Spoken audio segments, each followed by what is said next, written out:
আসসালামু আলাইকুম everyone, Bangladeshi blogger সোনা চ্যানেলে সবাইকে ওয়েলকাম করছি।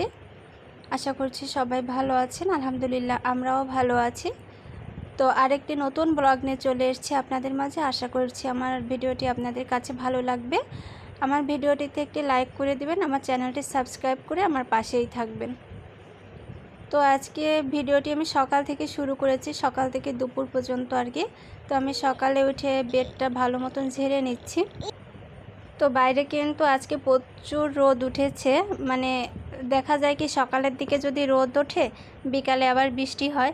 তো এরকম হওয়াই ভালো, কিন্তু একভাবে যদি এক সপ্তাহ দেখা যায় মাঝের মধ্যে বৃষ্টি নামে 3-4 দিন থাকে বা টানা এক সপ্তাহ বৃষ্টি হতেই থাকে, মানে রোদের কোনো দেখা নেই, ওই রকম বৃষ্টি আসলে পচা বৃষ্টি ভালো লাগে না।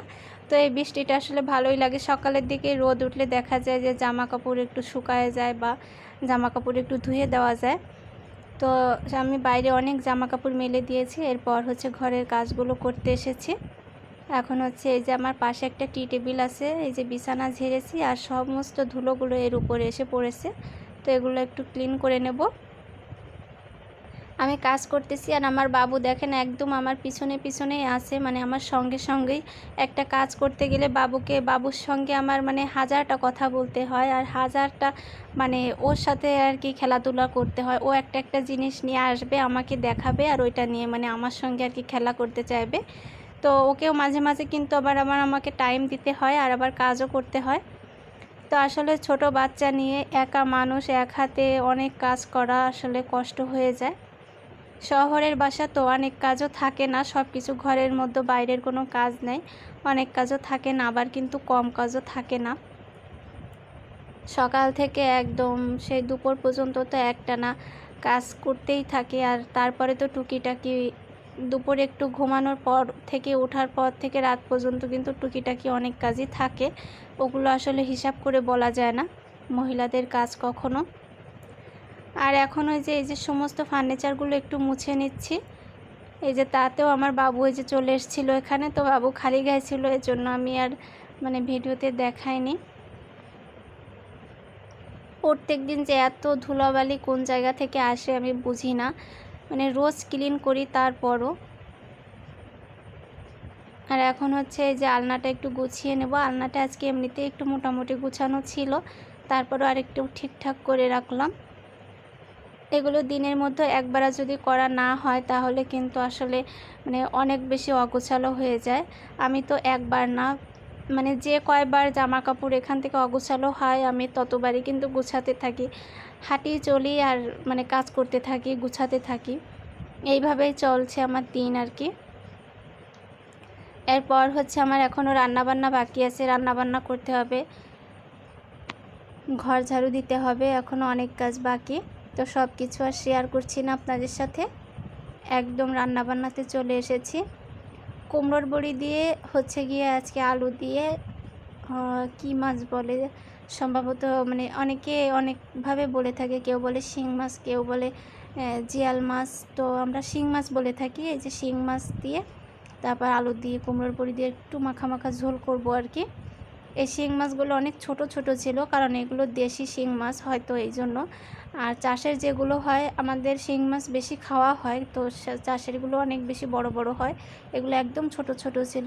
ছোট থাকলেও ভালো যেহেতু দেশি। এই যে ওইটা হতে থাকুক। আর এই যে আমি এখন একটা মাত্র বেগুন দিয়ে দেবো, একটা না ছোট ছোট দুইটা নিয়েছিলাম, গাছের বেগুন তো, তো এইগুলো দিয়ে রান্না করলে অনেক বেশি ভালো লাগে আমার কাছে। আর এমনিতেই হচ্ছে নিজেদের ক্ষেতের গাছের বেগুনের অন্য রকম একটা স্বাদ, শুধু বেগুন না যে কোনো সবজিরই। আর একদম বেগুনগুলো ছোট ছোট হয়েছে, খুব ভালো আর কি, মানে দিলেই কেমন যেন গলে যায় এরকম। আর এখানে হচ্ছে গিয়ে আমি চিংড়ি মাছ দিয়ে কাঁচামরিচ দিয়ে আরেকটা তরকারি করব, পেঁপের তরকারি, মানে পেঁপের ঝোল আর কি।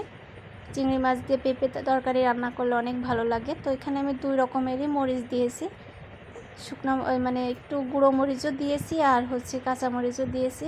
আর চিংড়ি মাছ দিয়ে ঝোল করব। আজকে বেশি কিছু রান্না করব না, ইচ্ছা করছে না, প্রচুর গরম পড়তেছে, তো ভাবলাম এই শুধুমাত্র 2 ভাগই হোক, রাতে যদি কোনো কিছু প্রয়োজন হয় রাতে একটু করে নেব। তো ওটা হচ্ছে আমি চুলোর উপরে রেখে তারপরে হচ্ছে গিয়ে এখন আমি ভাতটা রান্না করব। কখন আবার জানি কারেন্টটা চলে যায়, কোনো ঠিক ঠিকানা নাই আসলে। কারেন্ট থাকতে থাকতে ভাতটা রান্না হয়ে গেলে ঝামেলা শেষ। তো এখানেও কিন্তু আমার বাবু সঙ্গে আছে, দেখেন এই যে ও ট্যাপ ধরে নাড়াচাড়া করছে, পানি ধরতে এসেছে। এই যে ফাইনালি আমার তরকারিটা হয়ে গিয়েছে। আর এই যে পেঁপে তরকারিটা আমি ডিটেলসে আর কি শেয়ার করি নাই যে কীভাবে কী রান্না করেছি। তো এটা হচ্ছে চুলোর উপরে দিয়ে দিয়েছি। এখন যে গরম পড়তেছে, এখন কিন্তু এরকম ঠান্ডা তরকারি, একটু নরম তরকারি খাওয়াই ভালো। আর আমাদের অনেক দিন হয়েছে মানে পেঁপে তরকারিটা খাওয়া হয় না, তো অনেক দিন পরে এনেছে। আমার কাছে ভালো লাগে তরকারিটা। তো এই তো পেঁপে তরকারিটাও রান্না হয়ে গিয়েছে। এত দ্রুত যদি সত্যি সত্যি বাস্তবে যদি এত তাড়াতাড়ি রান্না হতো কি না ভালো হতো, ভিডিওতে যত তাড়াতাড়ি দেখা যায় আর কি।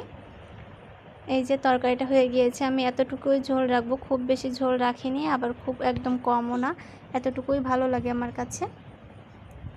এরপর হচ্ছে আমি ঘর মুছে নেব, কারণ আজকে কাকি আসেনি, কাকি মানে আসেইনি, আর আগের দিনও আমাকে বলেনি। যদি বলে রাখতো আমি আগেই ঘর মুছতাম। তো যাই হোক, এখন হচ্ছে গিয়ে আমি ঘরটা মুছে গোসল করে নেব, এই হচ্ছে আমার কাজ। আর সব কাজই হয়ে গিয়েছে, বাবুকে গোসল করিয়ে দিয়েছি। তো কাকি প্রায় সময় দেখা যায় এরকমটাই করে, মানে না বলে হুটহাট করে আসে না। তখন তো আমার আসলে একটু মানে কষ্ট হয়ে যায় ছোট বাবুকে নিয়ে অনেক কাজ করা, কারণ আমি তো জানি না যে সে আসবে না। সে যদি বলে যায় তাহলে দেখা যায় আমি আমার মতন করে কাজগুলো গুছিয়ে রাখি বা করে নেই, আর ওনার ভরসায় তো আমি বসে থাকি হয়তো আসবে আসবে, তারপরে যদি হুটহাট করে বন্ধ দেয় তখন কেমনটা লাগে বলেন। তো যাই হোক, কিছু করার নাই। ভিডিওটা আমি এখানেই শেষ করছি। সবাই ভালো থাকবেন। আসসালামু আলাইকুম।